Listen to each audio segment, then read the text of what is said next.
Hey y'all, it's me, Jeff, once again outside in the hot tub, loving life. Yes, surviving divorce, and it is just the beginning of a week. It's going to be a beautiful week. In fact, it starts off because I got a holiday today, so I actually can sit in the hot tub and not have to worry about getting out, going to work, and all that good stuff like that. So I was just out here thinking, I had something in mind that I was going to talk about, but then as I was sitting in the hot tub and talking to a friend, something really just struck me about, I'm just going to have to be really brutal today. And I think some of you out there need it because, you know, going through divorce can be kind of difficult emotionally, you know, financially, economically, and all that good stuff like that. And I think a lot of that is, let me move this little thing here. Okay. I think a lot of that is because of how we define what marriage is and how important marriage is. And so when the divorce happens and the marriage breaks down, we feel especially distraught or maybe elated. You can't forget that, because it is a epic failure, because the institution, and I say that in quotes, the institution of marriage is deemed to be so important, one of the more important institutions in our society, in life. But let me ask you this question. What if at the age of 30, okay, you were going to buy a car and you're on the car lot and the person says to you, look, you're gonna have to only get one car, and that car is going to have to last you for 50 years. So the car you get today at 30 is going to have to last you until you turn 80. So at 30 years old, you're required to make a decision about a vehicle that you think is going to be able to stand the test of time 50 years. All the vicissitudes of life, the ups, the downs, the weather changes, earthquakes, hurricanes, tornadoes, dust storms, all that stuff, wear and tear. What vehicle is going to get you to those 50 years? Now, you might be like, Jeff, that is a ridiculous question, because first of all, there's probably not any car out there that will last 50 years. I mean, that's just ridiculous. It's a ridiculous question to ask. But I want you to just indulge. What car would you pick? And do you think you're smart enough at age 30 to know exactly what you're going to need, since you don't know where life is going to take you? I mean, you may live one place at 30, another place at 40, another place at 50, another place at 60, and hell, overseas, someplace way you never expected, 70, 80, whatnot. That's a hell of a question to ask. But think about it. That's what we do with marriage, isn't it? Now, let's just assume you get married at 30 years old, okay? You find someone, the love of your life, this girl, she or man, who just enamors you. You like, this is it. I want to be with her until I die. Now, maybe you've known her for 3 months, maybe known her for a month, maybe known her for years, but whatever. At the age 30, you are saying that you are smart enough, wise enough to know that whatever happens in life, ups and downs, bankruptcies, foreclosures, gains, losses, births of children, deaths of children, loss of parents, loss of siblings, all that stuff, having to relocate, that you know that this is the person who's going to be able to withstand all those changes in life, seen and unforeseen, and be able to be with you until age 50. That's a hell of a question to answer at age 30, given that, men mature later than women, and given that men are not as mature at 30 as they are later in life. And so women are making a hell of a choice, and men are making a hell of a choice that's got to last for 50 years. And to tell the truth, only about 50% of the people who ever get married get it right. And then the people who try it the second time, only about 35 to 40% of them get it right. And then those who try marriage the third time, only about 20% of them get it right. And they're even dealing with a shorter time, maybe a shorter time frame. So maybe part of surviving divorce is having a new definition, a new understanding of what marriage really is. Now, maybe your definition of marriage, the importance of marriage was to you is part religious, and that's fine. Maybe it's part societal. Maybe your parents or your grandparents lasted that long. But you know what? They grew up in a different day and age. Whatever the foundation for your understanding of marriage is and how important it is and all that stuff does not mean you can't re-look at it or revisit it. And maybe revisiting it will help you to get through some of the pain, some of the anxiety, the fear, the loathing, the aloneness of being divorced.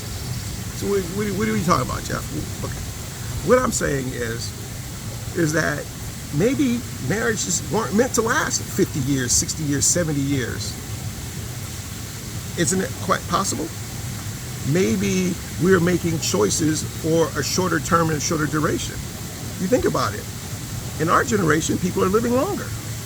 In prior generations, people, men, women, live to about 60. 70 is a good run.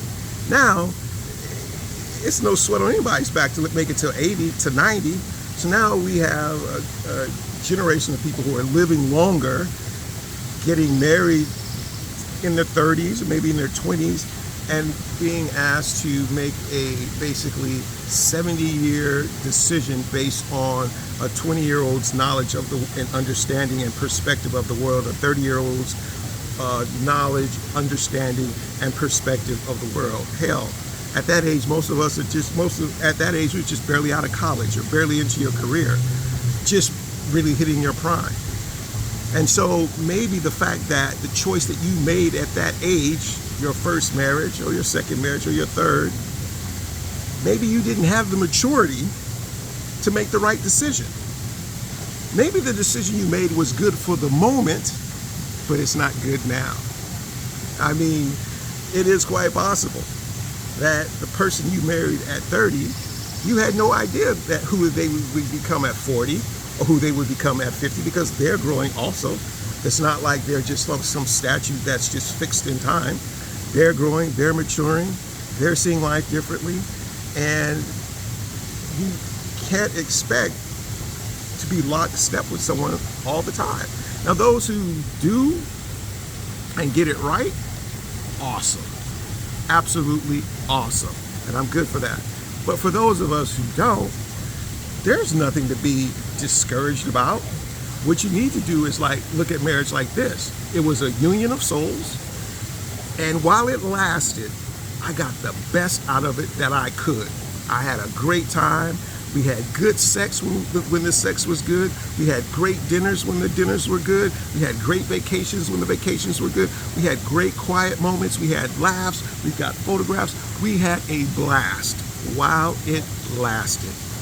And the fact that it broke down, that in 10 years, 20 years, or 30 years, we grew apart or have different views about life or whatnot, the trials of life changed who we are fundamentally, that we no longer see eye to eye, that's nothing bad. That's just life. And so since it's just life, the fact that I'm divorced means that I'm just participating in life. I'm not a failure, not a loser. I'm just a person who's traveling through life and experiencing what life has to offer. And that is, life gave me this person for a 10-year journey, 8-year journey, 15-year journey. And now it's time to find someone else who's going to go on this other journey with me. And the person I choose on this journey is probably going to be more in line with my world views of who I am as a person now than it was when I first got married, say, at 30. whole point of it is of this. Don't look at yourself as being a failure because your marriage didn't work out. That's just being human. And like I said, about 50% of the people get it right. Then if you're in your second marriage, only about 35 to 40 get it right. And then, after the third one, it's like, why even try? Okay?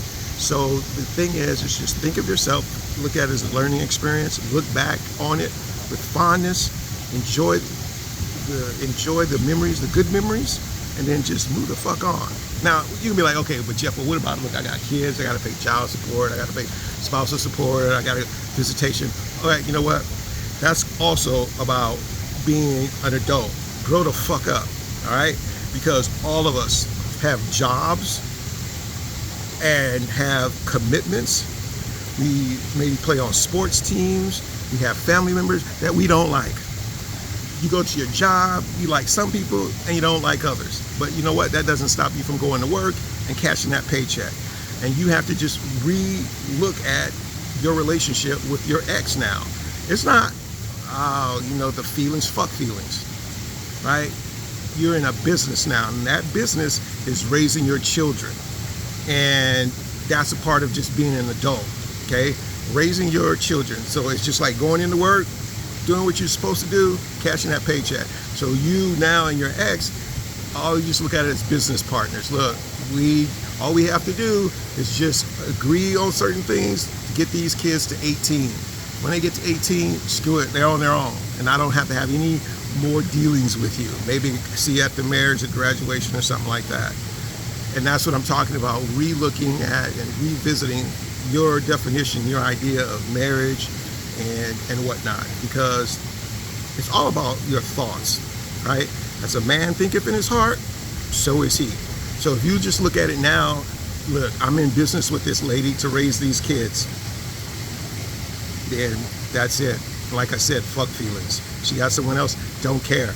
You work at another job, you get fired, or you move on, they get another employee to replace you, you go someplace and play somebody else, and life goes on.